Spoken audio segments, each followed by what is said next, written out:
Эмесе демократиялык эмес режимдердин циклын улап кетейин.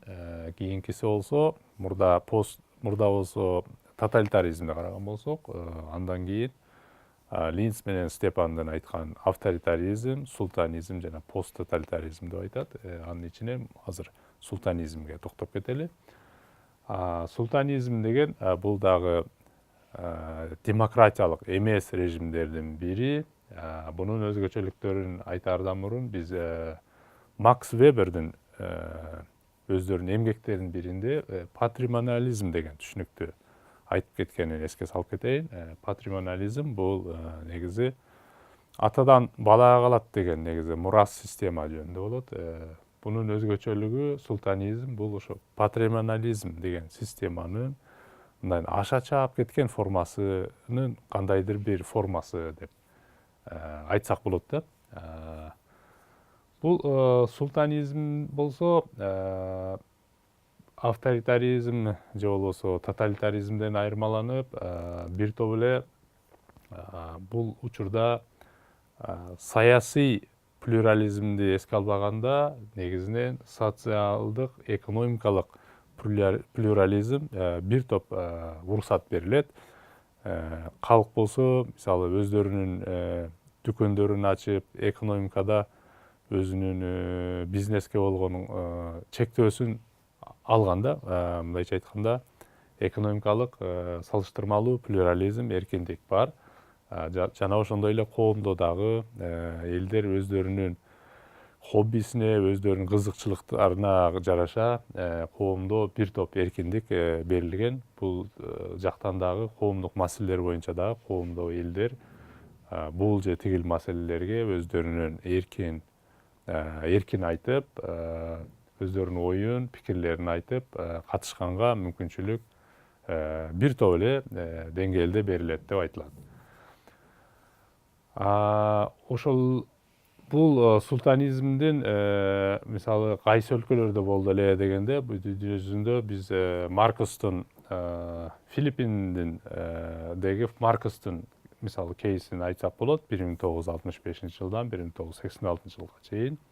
Андан сырткары биз Африка мамлекеттеринен да көрөбүз, айрым өлкөлөрүнөн. Андан кийин Кубанын жанында Доминикандан көрсөк болот. 1930 жылдан 61 жылга чейин болгон дейт. Ирандын шах доорун айтсак болот. 1941 жылдан 1979 жылга чейин. Ал жерде төңкөрүш революцияга чейинки ошо Ирандын режимин айтсак болот. Андан сырткары эң балким посткоммунисттик өлкөлөрдүн ичинен эң сөзгө калган, эң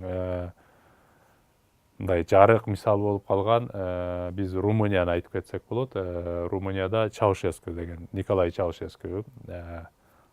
Ал өзү арине Румыния бул коммунисттик мамлекет болгон. Бизди посткоммунисттик өлкөлөрдүн ичинен ушул өлкөнүн тарыхы бир топ кызык да. Себеби дегенде айтышы мүмкүн, Румыния деген бул Чехия же болбосо ошол эле Словакия же Поланд сыяктуу эле коммунисттик өлкө болуп туруп, анан кантип бул жерде султанизм болгон дегенде айтышы мүмкүн. Бирок ушул Чаушескунун өзгөчөлүгү бир топ ал өзүнүн мисалы коммунисттик доордо тоталитардык өлкөлөрдө негизинен бир идеология болуп, ошол идеологияны ишке ашыруучу негизи слогандар айтылган болсо, Румынияда бул модель жөн гана формат катары айтылып, негизинен дээрлик бул жерде патримониализм деп айтып кеткендегидей, өлкөнүн лидери өлкөнүн кызыкчылыгы үчүн же болбосо кандайдыр бир идеологияны ишке ашырыш үчүн же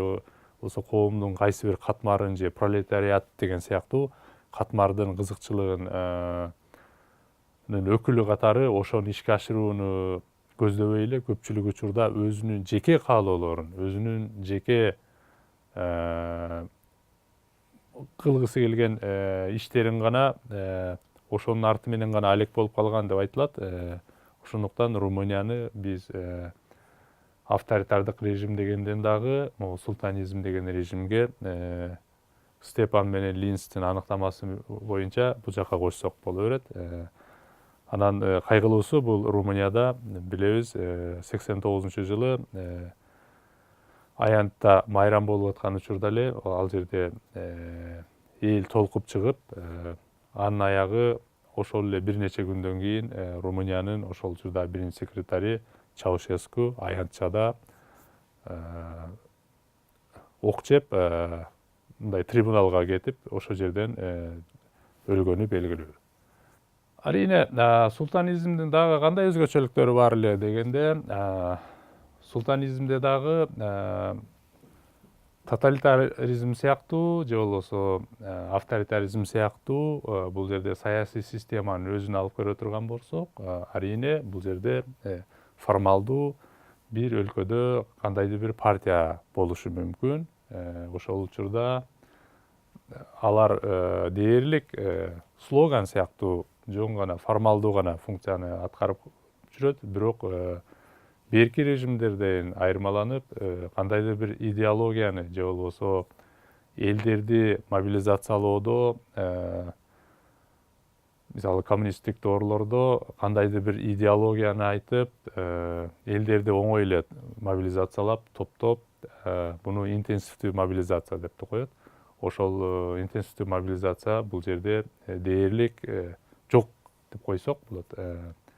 Андай мобилизациянын дагы негизинен кереги жок. Көпчүлүк учурда бул лидердин өзүнүн жеке каалоосу же маанайына көбүнчө көз каранды болгон учурлар бар. Ошондуктан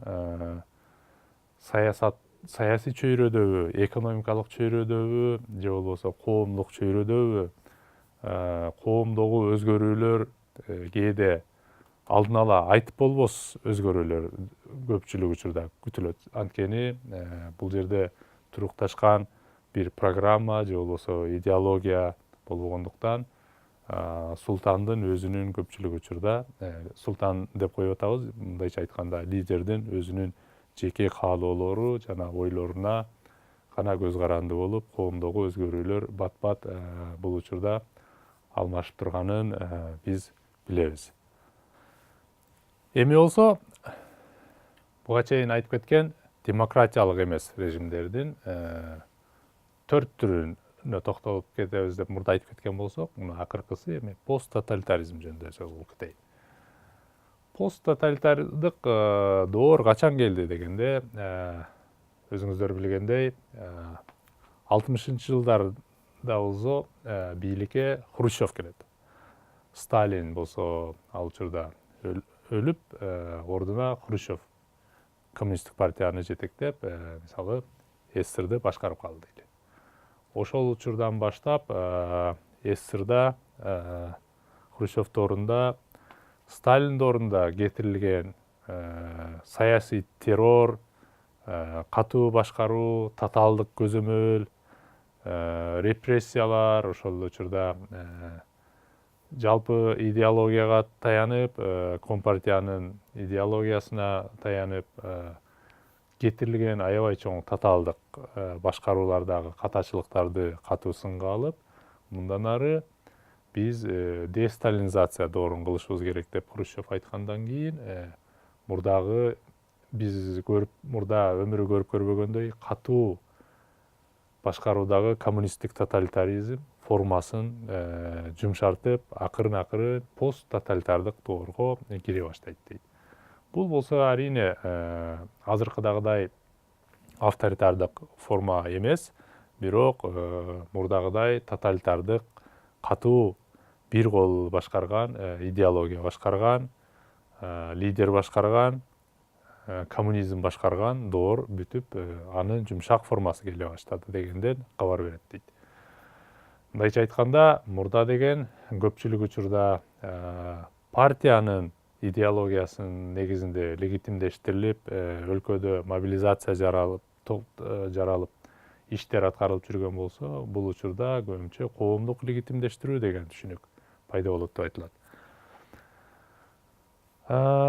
Эми пост тоталитардык учурда мурдагы тоталитардык доордордон айырмаланып кандай көрүнүштөр байкалган, кандай өзгөчөлүктөрү болгонун бир аз токтолуп айтып кете турган болсок, бизге белгилүү болгон бир аз коомдо плюрализм пайда боло баштайт деп айтылат. Бул деген нерсе 60-ынчы жылдардан кийин кандайдыр бир деңгээлде бир топ мурдагыдай тоталдык башкаруу эмес, плюрализмдин келе башканын айтат. Мисалы айтсак, ошол учурдагы самиздат деген түшүнүк бар СССР доорунда. Бул деген нерсе илгери расмий гана гезиттер, расмий гана телевидение болуп, элдер өздөрү каалаган информацияны же болбосо кандайдыр бир цензурадан тыш көп нерсени окуй алчу эмес. Бирок ошол учурда мындайча айтканда подпольно деп коет буну.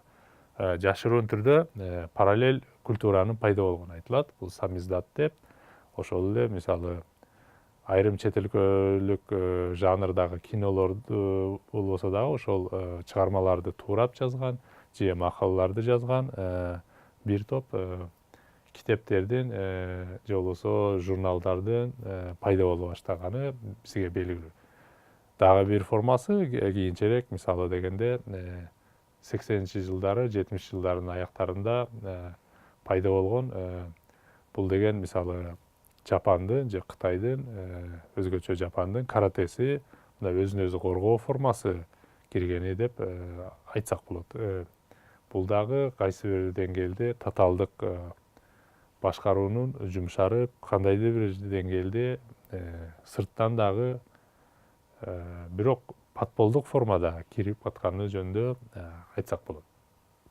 Андан кийинки нерсе бул тоталитардык доордон айырмаланып, арине мурдагыдай эле башкаруу формасы СССРда мисалы кандай болсо ошондой эле калат дейт айтылат. Бул ошол Кытайда деле.